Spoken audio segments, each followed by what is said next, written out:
Scott Schechter. I'm Chief Numismatist at NGC.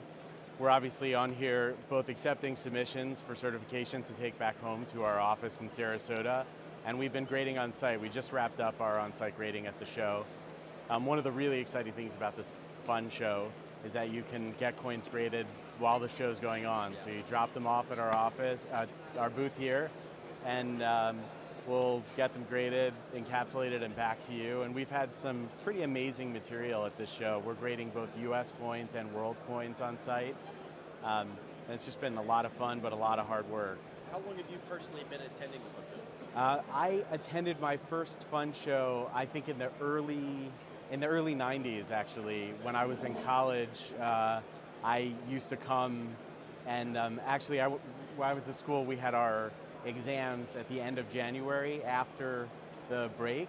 And so when I walk around the convention center and remember like the late 90s, I think of myself studying for exams and writing paper, and it can be really, really stressful. I can remember sitting down at some of the tables just right upstairs writing term papers. I've been with NGC for 20 years, since 2005. Wow. So you might have some good insight on like how different is the fun show today than it was back in the 90s?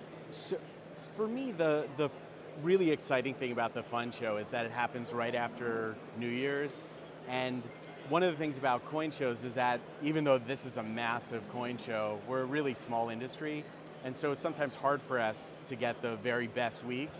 And so a convention center in Orlando is actually available right after New Year's, where like a big furniture show or electronics expo couldn't actually be set up in time with the New Year's break. So when you come to a coin show, there's so much enthusiasm about what the year's going to be, and a lot of people have just had a break and they're really well rested. And the biggest shows that I ever had when I was a dealer in terms of total volumes of sales were always fun shows, because people are just enthusiastic to do business, and you know, you feel the same way too. You're trying to make deals, you're trying to find stuff and position yourself for the year. So it's one of the most vibrant. I've never been to a fun show that I thought was slower, Dad. And from a submission volume for NGC, it's a massive show for us. Very cool. Can you talk a little bit about what you do for NGC? Yeah, so for NGC, my primary job responsibility is grading. So I'm a finalizer of world coins, and I grade several times a year out of our Munich office, but I'm grading almost full time in Sarasota. This is the only time we're grading foreign coins, at least scheduled so far, foreign coins in the United States at an event. So, so that's what I was here to do with the team. And I'm also involved with some other aspects in terms of our registry programs, website resources, and getting information to collectors and dealers about the services we offer and the way that we're describing coins and why we're doing things the way we do them. Obviously, on-site submission has closed for this show, but are there any shows coming up where you guys are going to be taking submissions?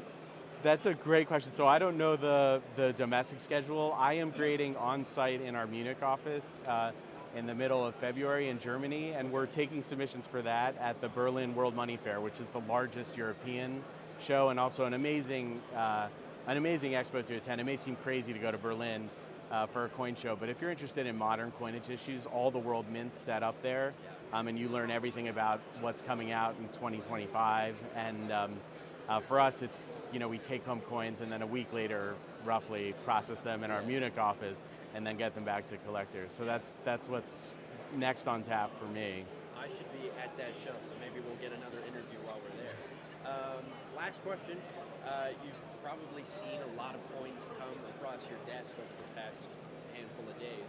Can you tell me what is like the coolest one that has been submitted? So we had, so it's, I'm only going to speak about it a little vaguely because customer submissions are confidential, but in China, the first mint to use modern coinage equipment was the Kwangtung Mint, which got a shipment of equipment in 1887, and they put out their first pattern coinage issues in 1889, and we had a coin from that pattern issue that a dealer must have either gotten in an old collection because it was submitted with a bunch of really pretty low value coins, and this coin itself had a pretty low value assigned to it, just a few $100s, so it was in our lowest tier for for World On-Site Grading, and it turned out, of course, to be genuine, and one of the best examples I've ever seen of this particular issue. And it's interesting in so many ways, because it's one of these first Chinese coins. The legends read backwards from later issues that followed, and even the denomination of the coin, it's a little bit heavier than the Chinese coins that came out later, so many of them were melted to get some of the extra silver out. And so that for us was really exciting. It's easily a $100,000 coin, and maybe even closer to 200,000. So there was like this celebratory moment when we just happened upon this coin. We don't always get the joy of discovery that dealers get or collectors get when they're searching out treasures. So that was really, really exciting for us. And I think the dealer's going to be really excited when he gets it back too. For sure. All right, thank you. That's all I need from you. Absolutely. Isaac, thank you so much. Thank you, Pleasure. Scott.